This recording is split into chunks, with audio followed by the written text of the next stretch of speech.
Korang dah bosan ke nak dengar? Hari ni Kak Aina nak ceritakan tentang kurikulum prasekolah 2026 dan juga kurikulum persekolahan 2027. Masing-masing dekat-dekat sikit. Kurikulum tu merupakan program pendidikan yang merangkumi kurikulum dan juga core kurikulum tau.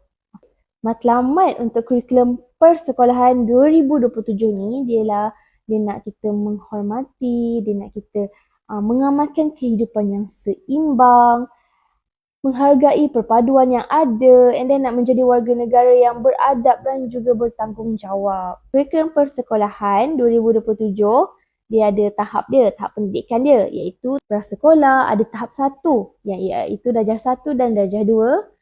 Tahap 2 iaitu tahun 3 dan juga tahun 4. Tahap 3, tahun 5 dan tahun 6. Lepas tu kita sambung ke sekolah menengah pula, iaitu menengah rendah yang melibatkan pelajar tingkatan 1, 2 dan 3, dan juga menengah atas iaitu tingkatan 4 dan tingkatan 5. Jadi lengkaplah kita punya carta kita, iaitu daripada prasekolah sampai dan menengah atas. Untuk makluman semua kan, pada tahun 2027 nanti kita ada kaedah pembelajaran dan pengajaran co-teaching tau, iaitu ada 2 guru dalam 1 kelas.